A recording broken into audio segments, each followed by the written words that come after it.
Would someone mind shutting the door for me? Thank you. Okay, so we're going to be in the New Kingdom. So if you remember, when they kind of divide up Egypt into the different time periods and the different dynasties, they like to group them into Old Kingdom, Middle Kingdom, and New Kingdom. So all of the images from our image set are either from old or new. So the mortuary temple that we saw yesterday is from the new, okay? And so we're going to continue into the new here. And I would like, if you have your study guide, to go ahead and grab those out. There's a diagram in the study guide to kind of help you out. We're at the temple of Amun-Re. So this is this region on the east side of the Nile at Karnak and Thebes and Luxor is known for its temples.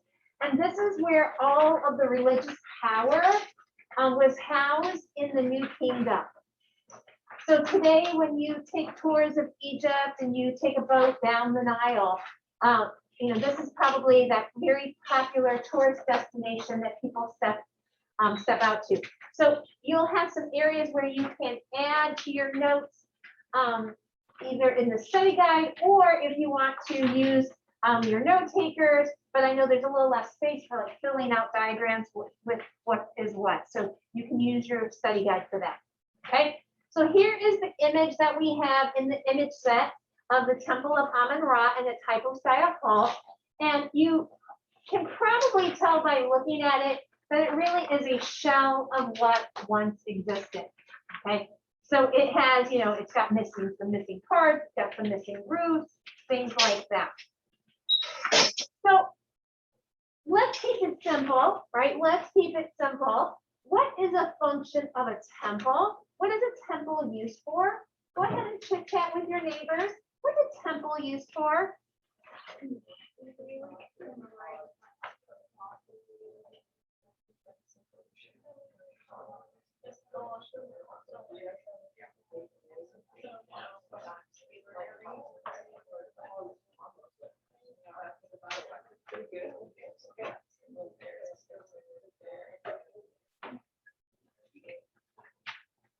Okay, you guys ready? I think I heard a lot of some great conversation going on there. So it's a house of the gods, right? It's a house of the gods. It's the place where people go for worship. Now, specifically, ancient Egyptian temples looked a lot like houses. They were, or palaces. They were, you know, they would look like the king's royal palace because it was a house for the god, right? It was a house for the god. And of course, the god that is being worshipped, which is what you were all talking about, would be the god Amun-Re. And so we'll talk about Amun-Re in just a few moments, right? These temples showed the power of the religion and the devotion of the pharaohs to the gods. So the temple of Amun-Re was not made by a single ruler. It was added to year after year, dynasty after dynasty of rulers for hundreds of years. That's why when you look at the time period, there's, you know, there's such a lengthy period there. And so what rulers would often do is add images of themselves, right? And just like we saw at Hatshepsut, they often showed themselves as powerful, but also pious, right? So you would depict yourself as the, you know, devoted to the god Amun-Re. And most of the temples I mentioned kind of look like the format of a house. And so their houses were made out of wood, their palaces were made out of stone. And so we have some of those. So usually there was some sort of atrium. The Romans did that too. You'd have like an outside area, right? And then you go into the inner sanctum kind of the house. And then you get to like the, you know, those specific places. And so we'll talk about that. It's also said that these palaces for the god were supposed to represent the creation story. So there's an emphasis on the horizon, right? Because the kind of the earth is seen as something flat. There's usually something vertical that has sort of a mound. And then there's a connection with the sky. So things like obelisk imagery that kind of reaches towards the sky to connect the heavens and the earth. Right? So who is Amun-Ra? Anyone know who Amun-Ra is? Yeah. Yes, he was the sun god. And so we sometimes see him just called Amun. So there's kind of multiple names for it, but here's a representation of him, at least in a single sort of form. He was the supreme god. There are so many different gods. And when we look at the Book of the Dead on Monday, you're going to get to see and learn the names of a bunch of them that you might not know, and some of them you might already know. And so Amun is the god of the universe, and Ra was the sun god. And so it's kind of like this combination put together of these earlier separate gods to make a supreme god. And he's often depicted with a feather headdress. And we will see these feathers over and over again in Egyptian imagery. They talked about it with Hatshepsut video that we saw by Ted. And Ma is truth. It's this concept of truth. And so we often see that in the plumes of the headdress. And then there's this big circle, usually right above the crown. And of course, that's the symbol of the sun. So you'll see that connection with that god. So there would have been numerous images of Amun-Ra and specific chapels for him on top of the whole entire complex. And I heard in the conversations people talk about, there was powerful priests, okay? Not only did pharaohs have power, but the priests had a lot of power in the New Kingdom. And so they lived in this area and their whole life was surrounded by their devotion to Amun-Ra. So this is the part in your note takers that you might want to kind of label the different parts of the temple itself, right? So one thing to know first is that just like we saw with Hatshepsut, this is an axial plan. Now, from this image that we don't have in the 250, right? It does look like it could be bent axis because there's this monumental gateway here, but the main structure that we see in our image is this. So this is the recreation of it, right? And so you were meant to enter, right, through, what are these little things you think? What do you think those are? These. Any ideas? They're little sphinxes. So we have those little protector images, and then you hit a pylon. A pylon looks like a mastaba. It's very similar. It has slanted walls, and slanted walls are symbolic of what? Pyramids are in the shape. Sun rays. And so they go up to the heavens, connecting them to sky, right? So they represent your sun rays. And those are ceremonial entryways. They use them over and over again. It's not like you just have one ceremonial entryway. Every time a ruler added a new addition, they would add another pylon. And of course, then I'd have my picture all over it because I made it. So there's a pylon here. There's a more grandiose pylon here. And then this added entrance that is not in our image set. There's one here, one here, one here, one here, right? So those are your entryways. Now, in the main entryway, right, we're going through sphinxes. We hit a pylon. There's this beautiful sculptures and reliefs of pharaohs and gods. And then I enter into this peristyle court, okay? So this is the part you'd want to label. So this peristyle court here, okay? Notice that it has columns, but no roof. So just like in Hatshepsut's funerary temple, we're exposed to the elements. It's sunny, it's bright, and there's this large communal space there, right? So you can house a large number of people outdoors there. Okay. And then you enter, right? You enter into the temple, and it is a hypostyle hall. Now you can't see it from this version, right? Because it's covered with the roof, but you have a detailed image of the columns of that hypostyle hall, right? So we'll talk in particular about those and a little bit. Right? So those are more ceremonial inner spaces. And then as I walk inside here, this is the part, see this back end that I don't even have a label of? That's the part that's probably the most intimate part of the temple, the most sacred part of the temple, and the most restricted.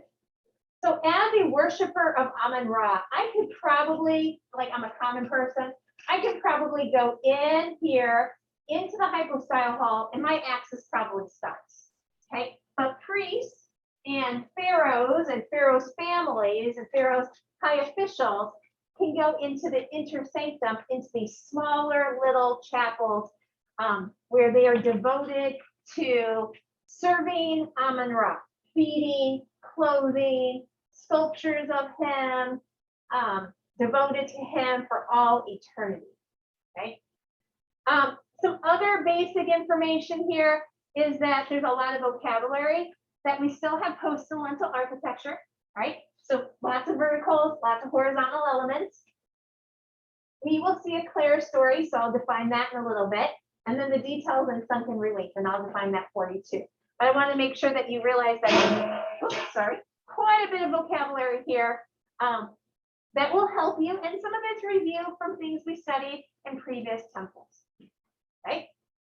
So here is all of our kind of like locating what everything is.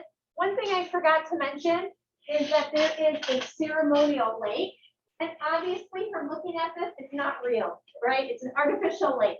And so this is located right by the Nile, right? So people got up and down to Luxor and Thebes and whatnot by the Nile. But there would be a sacred lake there that you could have purification ritual. So the pharaoh would use it, the priest would use it upon entering into the temple itself.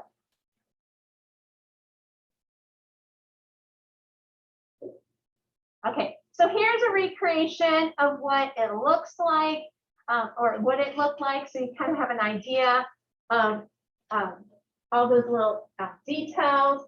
Lots of spaces for ceremony, pomp, and circumstance as you walk through the peristyle into the hypostyle hall, right? And this is what it looks like today. So here is those pylons and the sphinx as you're entering. You get a kind of feel for the scale of it. This is the pylon of Thutmose III. Remember, this is the one who was after Hatshepsut, right? Notice that there is a colossal sculpture of him, and I know it's him and not Amun-Ra. Why? Why do I know that this is Thutmose III and not Amun-Ra? What's the signifier of power there? Talk to your neighbor. What tells me that he's a pharaoh and not a god?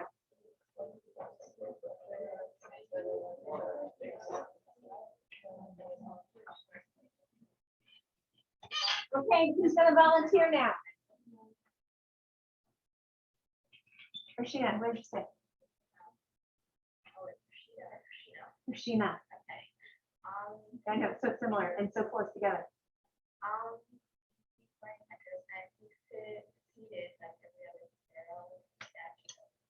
Right, he's in that strict like 90-degree angle, and he's wearing the Nemes headdress, right? The NEMAS one, right? Amun-Ra would have the sun's medallion on his head, right? So here we can see pylon, we can see obelisks.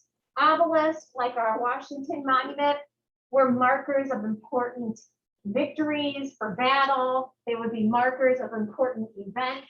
They have imagery carved into them, things like hieroglyphics to tell important information. Many of the obelisks around the world were taken from Egypt.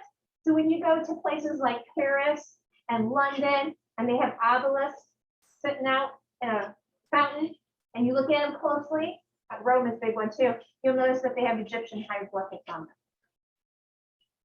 So here we see ruler images, seated ones with the bowling pin and red crown, standing ones with the bowling pin crown. All different sizes, all different shapes. Some of these, probably were put here just for like the visitors They might not have always been in this order, but it gives us a little idea.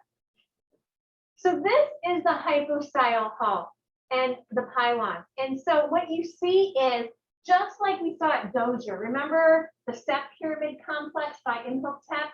Instead of doing simple columns or things that we'll see with Greek and Roman, they used a lot of the natural environment. They got inspiration from the Nile.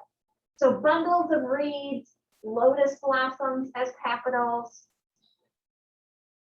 right? So those are like bundles of reeds that would grow along the Nile, right? And then in the hypostyle hall, right? So this is the hypostyle hall. It has what we call a clerestory. Now we're going to use the word clerestory a lot, especially in churches when we get to Christianity. And so clerestories basically are windows right underneath the roof, right? So they had glass. Ancient Egypt did have glass, but they didn't use it for windows, right? They would just have open spaces. So if you look here at the very top, right, very top, and these would exist right here. Can you guys see? Look up for just a second. So right here and right here, right underneath the roof that's held up by these colossal columns would be an opening. Now, what would that opening do? It would let in light, which would be important on an interior space so large, but it would also let in the cool breezes coming off the Nile, because you can imagine how hot it would get in this area, right? And so it allowed for circulation of the breeze. It would add to the light so that you could see all of this amazing decoration that's on those columns.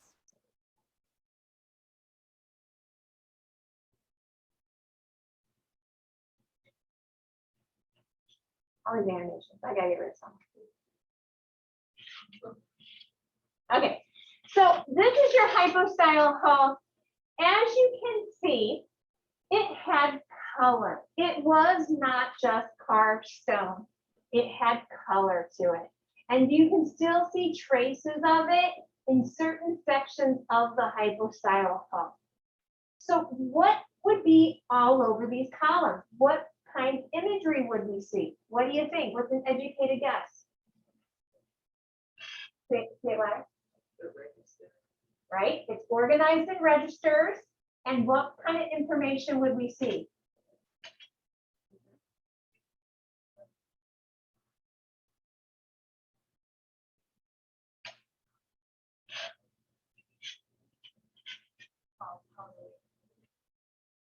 Exactly. We have images of rulers, we have images of gods, we see ceremony, we see things connected to religion, we see important things that the rulers did, right? So it's all visual information talking about the greatness of the god and talking about the greatness of the pharaohs.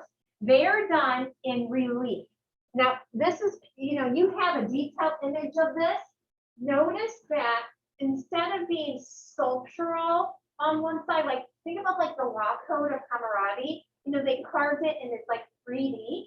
In this one, they carved into the column, right? And you've seen that before in other hieroglyphics, I'm sure. So instead of making this negative space, the space around the imagery sunken, the imagery is sunken and carved in. And then it would have been painted like you just saw. Okay. Questions on the temple? Okay, so when it comes to patrons of this, who would you say? Who's the patron of this? All those different what?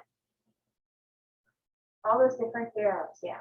We're gonna go through this really fast. It's not in the 250, but Ramses II, you probably heard of Ramses the second, the third. Ramses the Great was probably the best known, and he was extremely powerful and expanded the land as far as they could go for ancient Egypt. And so one of the things that he did is he would build temples on the lands that he conquered. And so one of his most famous ones is way down here in Nubia, and it's called a place called Abu Simbel. And so basically what he did is he cut a temple into the rock face of a hillside. And so there's actually two temples here. It has one that's a series of seated images of himself, so that's Ramses, and then standing images of himself and his queen.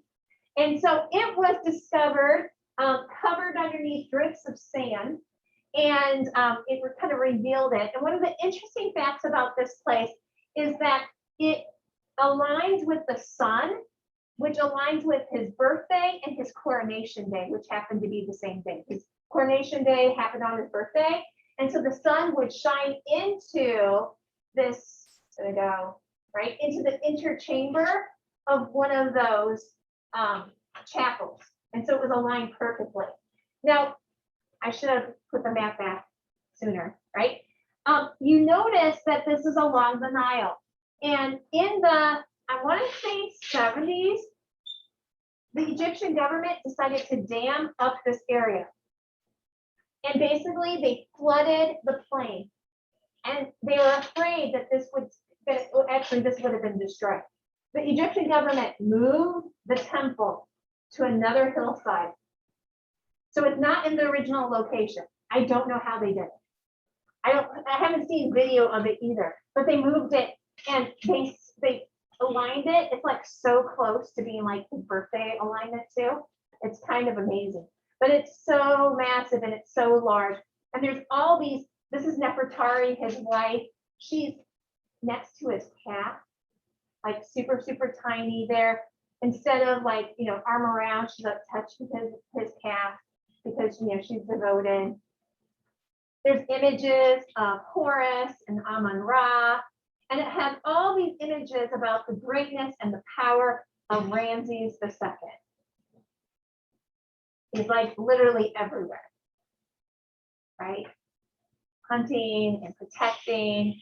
And this is Nefertiti's imagery. I think that this is a great comparison to the image that we had of Hatshepsut, right? Notice how she is bringing offerings, right, to the goddess Isis or Hathor. Questions on temples? Okay, we're going to go ahead and start looking at 14. I didn't give it to you as homework, but I'm okay with that because this one is so different from what we've been studying that it kind of will be fine that we didn't, right? So we'll do some investigations together. So we're going to look at power imagery of what we call the Amarna period. We'll compare it with the old and the new.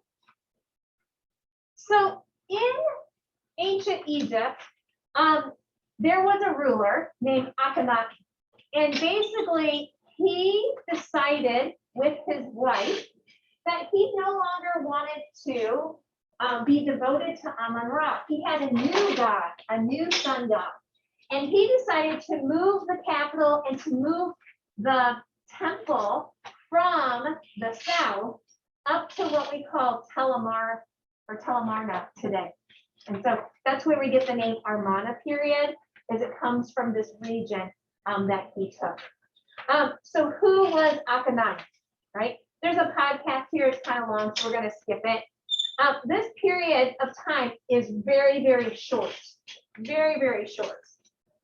He obviously, well, I shouldn't say obviously, he is in the 18th dynasty because he moved the religious center from Karnak and Luxor and Thebes to a new place.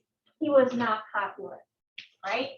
All those priests had so much power under all these other rulers that eventually there's upheaval, revolt, he was probably killed. And then someone else took over. And we'll talk about that someone else later, right? And so we're not going to count this as a ruler reading quiz because we didn't obviously do a reading. But what I want you to do is just to take a few moments and with your partners, look at these two images of pharaohs. These are both pharaohs, okay? What are Egyptian conventions you recognize, especially on the left? How do I know he's a pharaoh? Okay, how do I know he's a pharaoh? And then how is he different than this one of Ramses? Okay, go ahead and talk amongst yourselves. What are the telltale signs? Start there first. What tells me he is a pharaoh?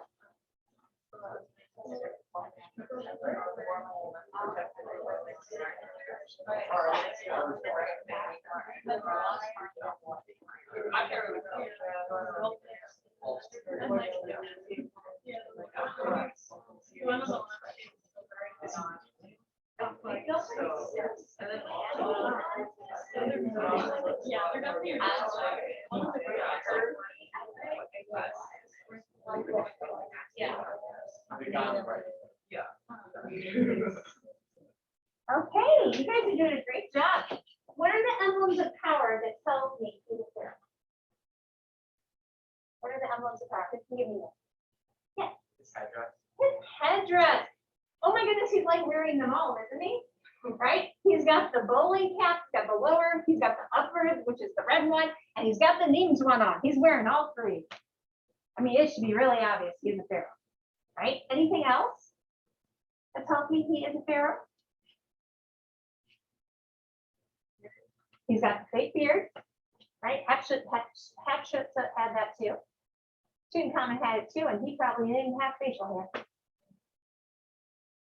What else? Anything else? Yeah.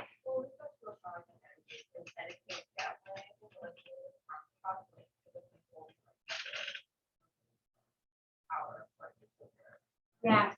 We'll see it on Tutankhamun's his prophet. He's got the crook and the flail across him too, so he's holding these emblems of Egyptian power. He's also wearing that kilt, so he doesn't have a shirt on. He's wearing that little kilt that we saw in Torah wearing. Okay, so how the heck is this different? Yeah.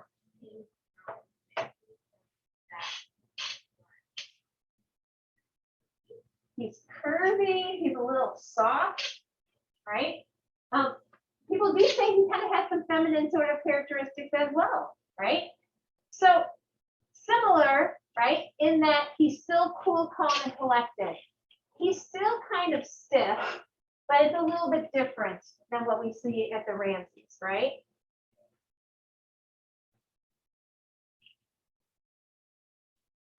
So he's like sort of like the scribe, right? If you were going to kind of compare it to the scribe, he has some flesh hanging over his belt, right?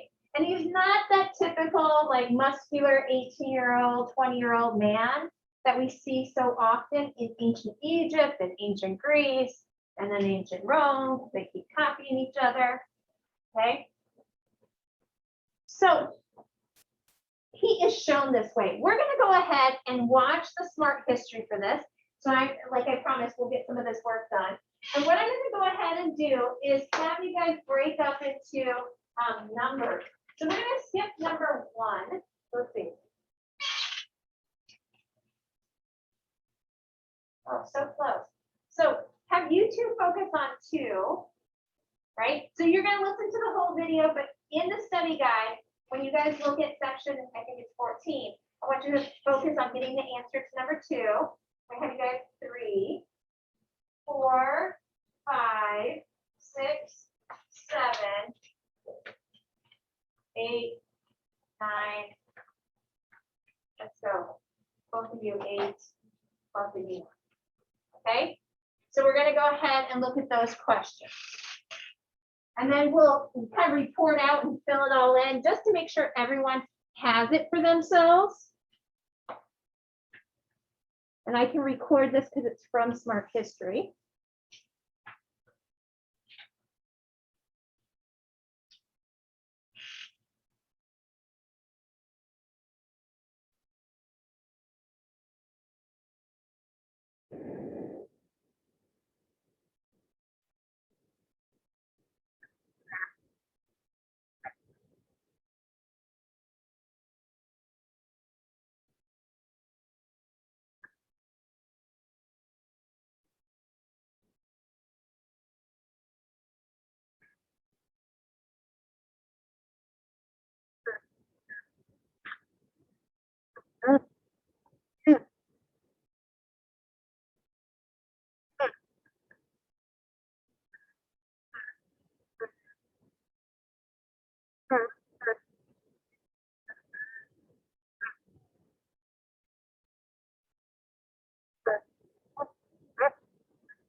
Okay, let's go ahead and go through our study guide. So number one, we already mentioned that it is the Amarna period, right? So this is the Amarna style, and it gets its name from the region that it is today, all right? That's where the name comes from. Okay, number two, that sun disk represents what god? Aten, A-T-E-N, right? So he replaces Amun-Re as the supreme god. You can kind of get an idea of why he would be so unpopular, because pretty much the rest of the country, the rest of the empire, the rest of the world, the Egyptian world, is not good with that, right? And so they have to kind of change everything. Number three, at the end of the rays, what do we have?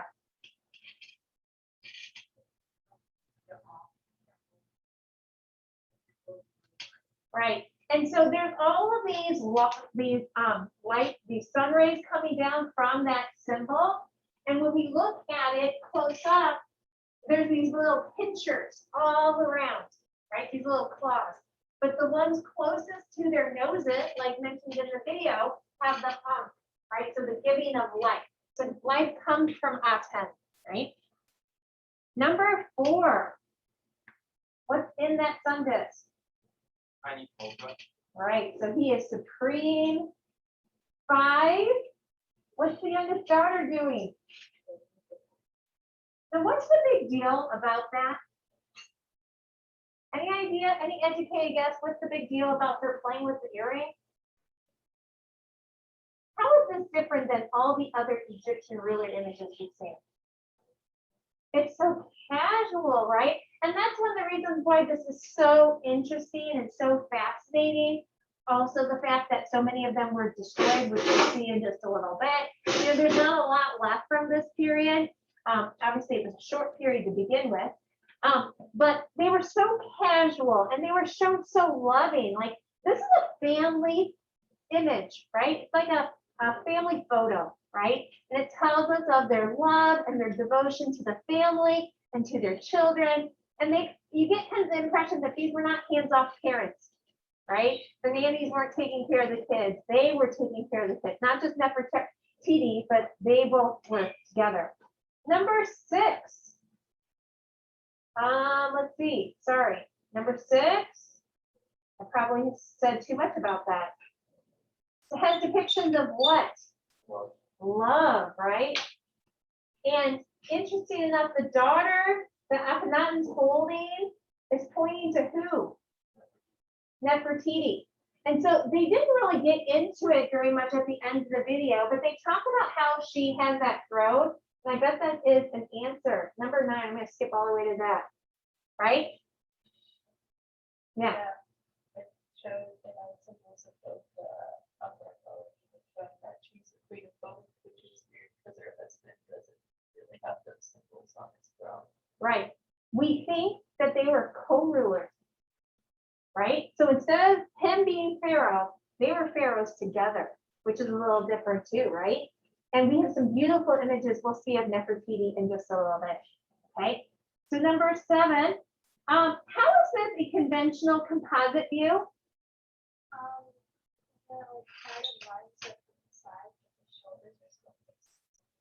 Exactly. So we have profile head, frontal shoulders, profile legs. Very good. But they're a lot scrawnier. They're much more curvy, right? Like we saw in that sculpture of Akhenaton. They are more like fleshy, right? Less muscular. And then I just said it all, didn't I? Number 8. I'm so sorry. It's a more informal representation of, instead of power, it represents love and necessity, and also it's in enough curvilinear styles. Right. And when we look at art history, we really like to show breaks in style and breaks in characteristics. And for 3,000 years, everything in Egyptian art is stiff and formal and rigid and whatnot. And we have these curvy, like androgynous images, right? Where it's like male and female characteristics. And then like strange alien heads. You can kind of see why people think alien abduction with a lot of this ancient stuff. And so they even talked about genetic disorders.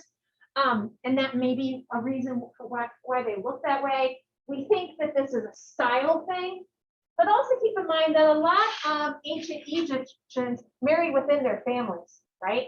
Brothers and sisters became wife and husband, right? And so some genetic disorders were actually common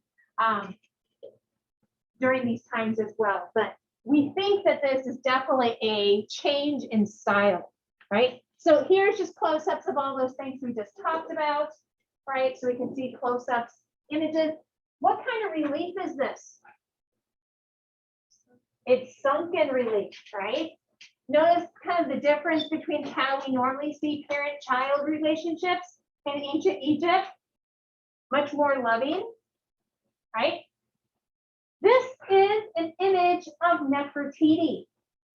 We think that this is an image that was used as like a portrait of her to make other artworks. So in a way, it's like a plaster cast of her face, or a representation of her that would be used by an artist to make other images of her. And it was done in limestone and it was painted. She's often considered to be like, you know, extremely beautiful. She could have been idealized.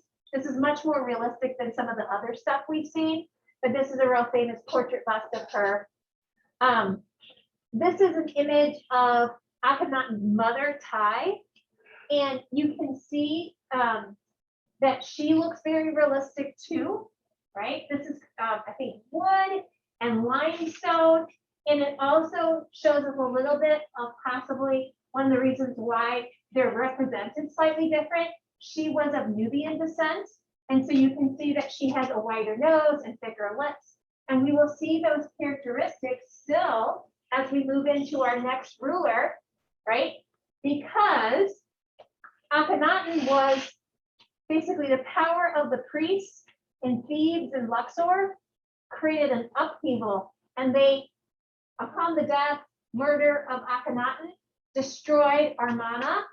The power of the priests returned back to Thebes and Luxor and Karnak, and they went in and they erased his memory as much as they could. So they destroyed the sculptures, they destroyed the images and the reliefs of those two co-rulers. And then, right, oh, sorry, hard to see that. Then we have the reign of Tutankhamun, right? We think Tutankhamun was probably Akhenaton's son. We don't know if he was Nefertiti's son, right? But we have Tutankhamun. And I'm going to play this to kind of end it up. And on Monday, we will look at Tutankhamun's tomb. It's essential when you need to go, you are welcome to go.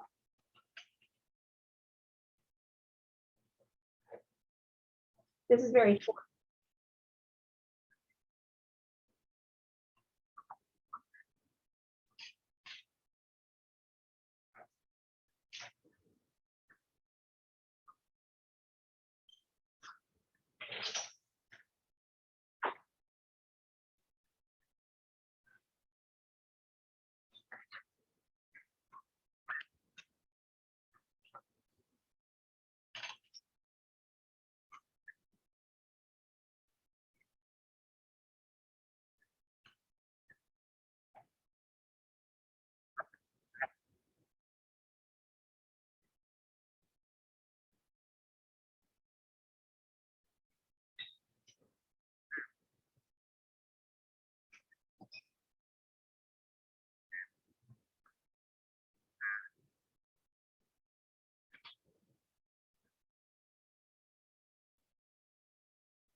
Okay, that will be our end for today. Have a great weekend.